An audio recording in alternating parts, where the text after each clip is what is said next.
You wake up, and before your eyes are even fully open, you feel it. That heaviness. It's not quite sadness, and it's not quite fear, but it's there, pressing down on your chest like something you can't name. Your mind starts moving immediately, cataloging everything you need to do, everything you didn't do yesterday, everything that's waiting for you, everything that could go wrong. The thoughts come faster than you can process them, layering on top of each other until you can't tell where one ends and another begins.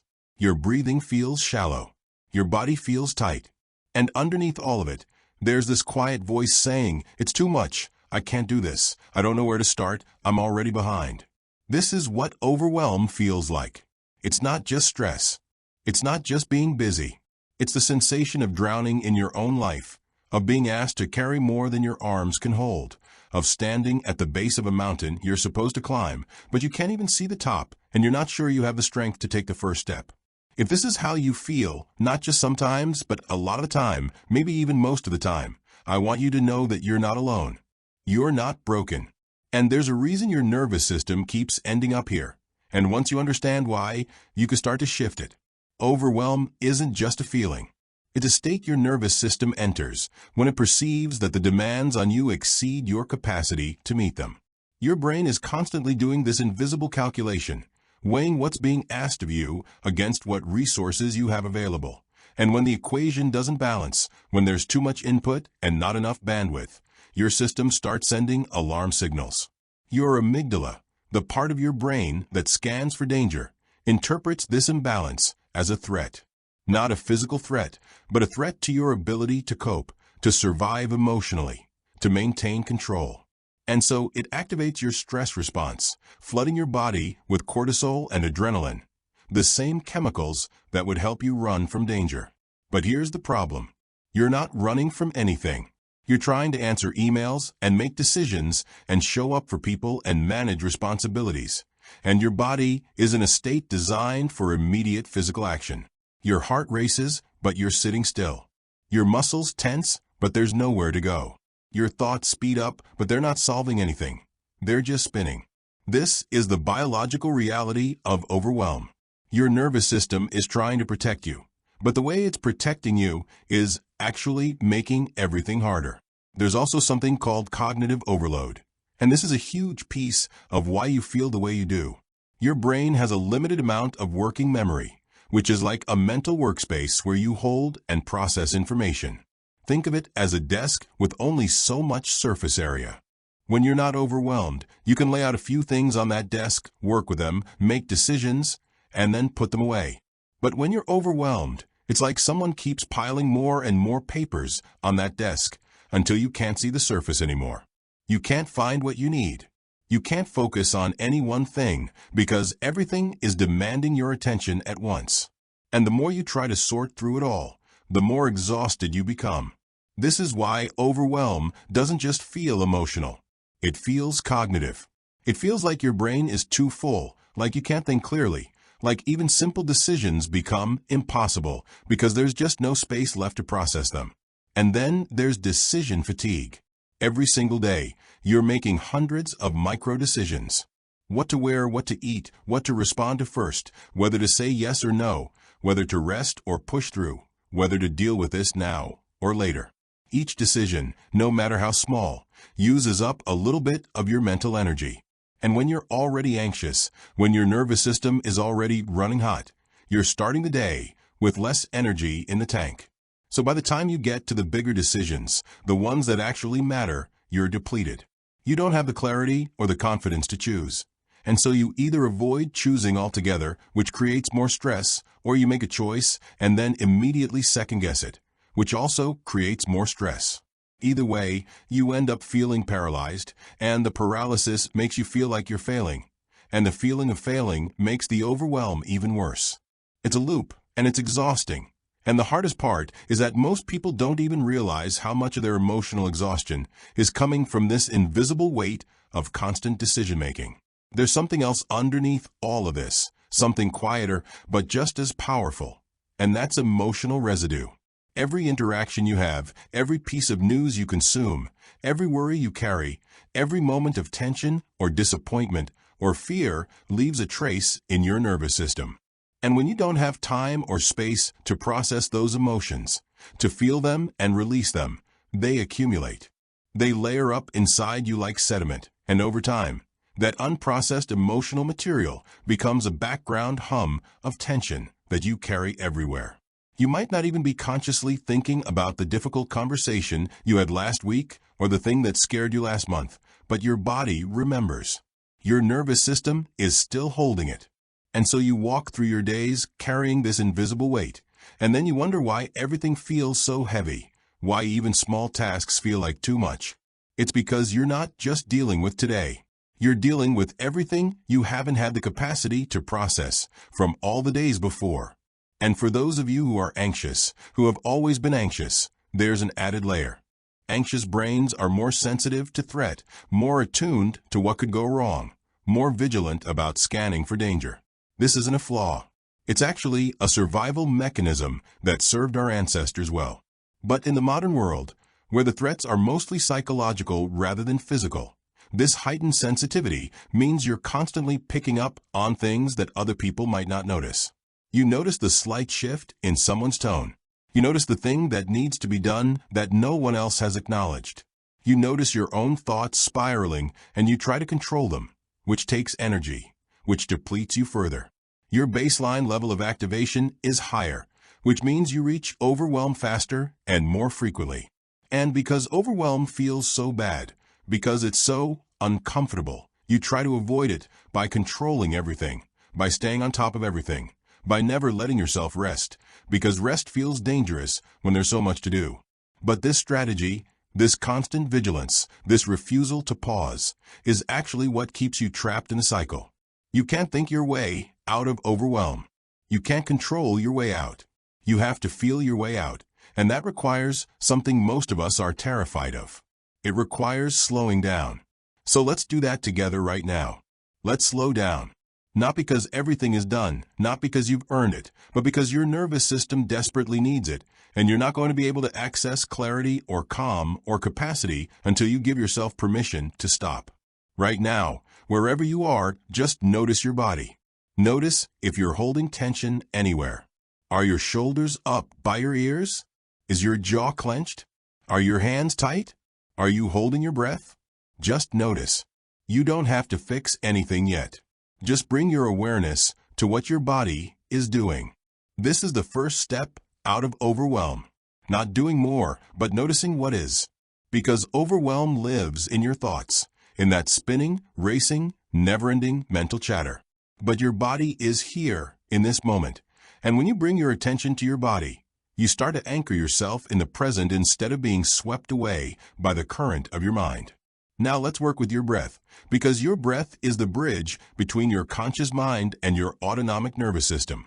When you're overwhelmed, your breathing becomes quick and shallow up high in your chest, and that signals to your brain that you're in danger, which perpetuates the stress response. But you can interrupt that signal. You can tell your nervous system, through your breath, that you're safe. So breathe in slowly through your nose, letting the air fill your belly first, then your ribs, then your chest. Count to 4 as you breathe in. Hold the breath gently for a count of 4.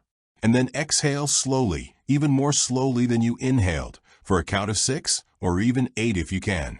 Let the exhale be long and soft, like you're releasing something you've been holding on to. And as you exhale, see if you can soften your shoulders, soften your face, soften the tension in your body. Do this a few more times. Breathe in, hold, breathe out long and slow. With each exhale, imagine you're letting go of just a little bit of the pressure, just a tiny bit of the weight. You're not trying to fix everything right now. You're just giving your nervous system a moment of relief. As you breathe, start to bring your attention to your immediate environment. This is grounding. This is how you pull yourself out of the spiral of overwhelm and back into the present moment where things are actually manageable. Look around and notice 3 things you can see. Just name them silently to yourself. A wall, a shadow, the corner of a window. Now notice 2 things you can physically feel. The texture of the surface beneath you. The temperature of the air on your skin. Now 1 thing you can hear. Maybe it's the sound of your own breath. Maybe it's a distant hum or the silence itself. This simple practice, this 5-4-3-2-1 grounding, works because it engages your senses, and your senses only function in the present. You can't see or hear or feel the past or the future. You can only sense now. And now, in this moment, you're okay. You're breathing. You're here. The overwhelm is still there in the background, all those tasks and worries and responsibilities, but right now, in this exact second, you're safe. From this slightly calmer place, I want you to try something that might feel counterintuitive. I want you to make your world smaller. Not forever, just for right now. Overwhelm happens when you're trying to hold everything at once, when you're looking at the entire mountain instead of the single step in front of you. So let's shrink the scope. Let's ask a different question. Not what do I have to do today, not how am I going to get through all of this, but what is the one thing, the single smallest thing, I can do in the next 5 minutes?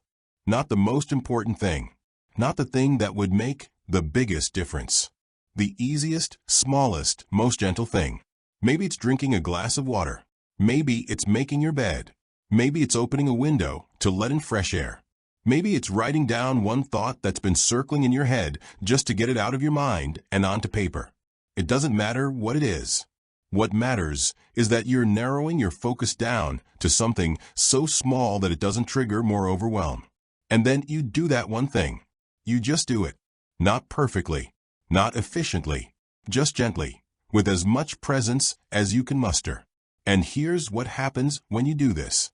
When you complete even the smallest action, your brain releases a tiny hit of dopamine, the neurotransmitter associated with reward and accomplishment.